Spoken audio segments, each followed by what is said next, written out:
Good morning my dear students, कैसे हैं आप। आज मैं स्टैंडर्ड 8 सब्जेक्ट हिंदी के अंदर इकाई 5 2 है वह मैं आपको समझाऊंगी। सबसे पहले हम संत कबीर, रहीम और तुलसीदास जो है उनके बारे में थोड़ी जानकारी प्राप्त करते हैं। प्रस्तुत दोहों में कबीर, रहीम, तुलसी ने बहुत सारी जीवन उपयोगी बातें बताई है। प्रस्तुत दोहों में दान प्रियता, संतोष, समानता, अच्छी संगति की महत्ता है। विनम्रता, परिश्रम, प्रेम आदि जीवन मूल्यों को निर्देशित किया गया है। संत कबीर 15वीं शताब्दी के कवि है। आपने हिंदू और मुसलमानों को उनकी गलतियों के लिए फटकारा है और दोनों को हिल मिलकर रहने का उपदेश दिया है। रहीम का पूरा नाम अब्दुल रहीम खान खाना है। आप बड़े उदार और अनुभवी थे। हिंदी में आपने बोधप्रद दोहे लिखे हैं। संत तुलसीदास 16वीं शताब्दी के प्रसिद्ध राम भक्त कवि है। आपने रामचरितमानस नामक प्रसिद्ध ग्रंथ लिखा है। सबसे पहले हम कबीर के दोहे जो है उनके बारे में समझते हैं। साई इतना दीजिए जामे कुटुम समाई, मैं भी भूखा ना रहूं साधु न भूखा जाए।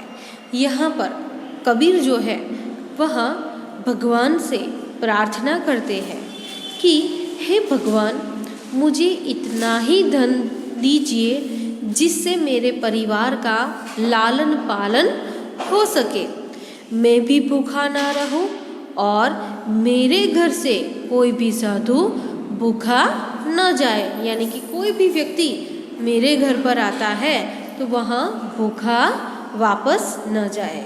यहाँ कबीर जी ने लोभी मनुष्यों पर कटाक्ष किया है। हमें उतना ही धन चाहिए जिससे हमारा जीवन शांति से निर्वाह हो सके। कि आप जानते हैं कि कोई व्यक्ति इतना लोभी होता है कि उसके पास सब कुछ होने के बावजूद भी वह क्या करता है कि भगवान से मांगता रहता है। लेकिन यहाँ पर कबीर जो है वह सिर्फ उतना ही मांगते हैं कि वह अपने घर परिवार का लालन पालन कर सके और उनके घर पर कोई भी साधु या कोई भी व्यक्ति मांगने के लिए आता है या उनके घर पर कोई आता है तो वह भूखा उनके घर से वापस न जाए। दूसरा दोहा जो है उसे हम समझते हैं। बिना विचारे जो करे सो पाछो पछताए, काम बिगाड़े आपनो जग में होत हसाए। यहाँ पर कबीर ने बहुत ही अच्छी बात बताई है हमें कि यहाँ पर कबीर जी कहते हैं जो बिना सोचे विचारे काम करते हैं वो बाद में पछताता है। वह व्यक्ति खुद का काम बिगाड़ता है, साथ में दुनिया में हंसी का पात्र बन जाता है। अर्थात लोग उस पर हंसते हैं। हम क्या करते हैं कि बिना सोचे समझे काम करते हैं, बाद में हमें पछताने का मौका आता है कि हमारा काम जो है वह तो बिगड़ ही जाता है और साथ ही साथ हम जग में हंसी के पात्र भी बनते हैं और समाज में हमारा नाम जो है वह भी खराब होता है। तो इसलिए यहाँ पर कबीर जो है वह यह कहते हैं कि हमें कोई भी काम जब भी हम करें तो बिना सोचे समझे हमें वह काम करना नहीं चाहिए।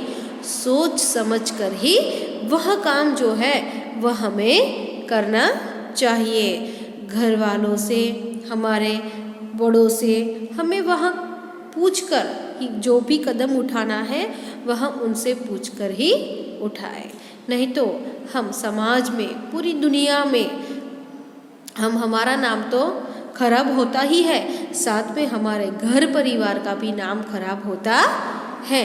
तो इसलिए बिना सोचे समझे हमें कोई भी काम करना नहीं चाहिए।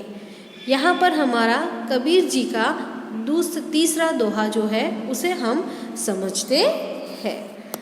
कबीरा खड़ा बाजार में मांगे सबकी खैर, ना काहू से दोस्ती ना काहू से बैर। यहाँ पर बहुत अच्छी बात बताई है कि कबीर जी कहते हैं कि मैं बाजार में अर्थात सबके सामने खड़ा होकर भगवान से सबकी कुशलता मांगता हूँ, सभी लोग सुखी रहे इसके लिए प्रार्थना करता हूँ। मेरी किसी से न तो दोस्ती है और न दुश्मनी है। हम क्या सोचते हैं कि हम सिर्फ अपने बारे में ही सोचते हैं कि भगवान के सामने हम हमारे लिए ही कुछ मांगते हैं, लेकिन यहाँ पर कबीर जो है वहाँ बाजार में खड़े होकर सबके सामने क्या मांगते हैं? सबकी खैर यानी कि कुशलता। तो कुशलता के बारे में भगवान से प्रार्थना करते हैं। तो उनकी न किसी से दोस्ती है न ही किसी से बैर यानी कि दुश्मनी, फिर भी कबीर जी जो है वह सबके बारे में सोचते हैं। तो उसी प्रकार हमें भी यहाँ दोहे से यही सीख मिलती है कि हमें किसी के साथ बैर रखना नहीं चाहिए। भले ही हम सब मिलजुल कर रहते हो, हमारे ना कोई दोस्ती है न ही किसी से बैर, लेकिन फिर भी हमें सभी की कुशलता के बारे में हमेशा सोचना चाहिए। तो यहाँ पर कबीर के दोहे जो है वह हमने आज समझे। अगले वीडियो लेक्चर में हम दूसरे दोहे जो है वहाँ समझेंगे, रहीम जी के और तुलसीदास के। थैंक यू, धन्यवाद।